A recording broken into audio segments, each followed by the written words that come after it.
नाज़रीन अवामी न्यूज़ में खबर सिलसिलो जारी है। अवां खे ठारू शाह खबर ॾिनाज़। ठारू शाह में नारी किबरा शेख ऐं नौजवान नवाब अली मेमन पुलिस करब पहुची दाऊं ॿुधायूं त असां 1 महीनो अॻु नौशरो फिरोज़ जी अदालत में प्यार जो पहिरियों कयो आहे ऐं नारी जा वारिस असां मथां कूड़ा केस दाख़िल कराए रहिया आहिनि ऐं ठारू शाह पुलिस संदसि वंगार बणिजी असांजे घर ते चढ़ाई करे रही आहे। नारी किबरा शेख दाईंदे चयो त मुंहिंजा ॿाहिरि अब्बास शाहनवाज़ शेख ऐं सिद्दीक़ खोखर पप्पू मगरार ऐं मुंहिंजे मुड़ुस ऐं संदसि अज़ीज़नि ख़िलाफ़ कूड़ा केस दाख़िल कराए धमकाए रहिया आहिनि ऐं ठारू शाह पुलिस असांजे घर मथां चढ़ाई करे घर में भॼडा करे घर में पयल सामान खणी वई आहे। हिननि चयो त असां दरबदर वारी ज़िंदगी गुज़ारण ते मजबूर आहियूं। हिननि IG सिंध ऐं वस वारनि खां मुतालबो कंदे चयो त ठारू शाह पुलिस ख़िलाफ़ कार्रवाई करे दाख़िल कूड़ा केस ख़त्म करे तहफ़ुज़ ॾिनो वञे, न त ॿी सूरत में SSP नौशरो फिरोज़ जी ऑफिस आॾो धरणो हयो वेंदो।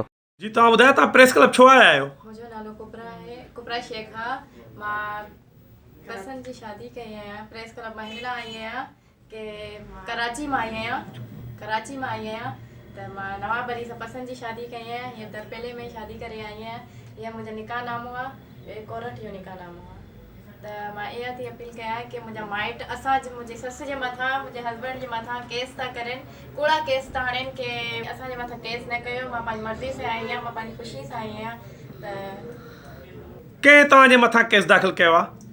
शाहनवाज़ शेख, अब्बास अली, अब्बासी पप्पू, मंगण वारो जेको असांजे घर में पुलिस, सिद्दीक़ खोखर असांजे घर में पुलिस था आणनि। त बराए महिरबानी असांजे मथां बदनामी न कयो। असां ख़ुशी सां शादी कई आहे। वधीक ख़बरनि ऐं तफ़सील लाइ विज़िट कयो अवामी news Facebook page, YouTube page ऐं अवामी न्यूज़ वेबसाइट।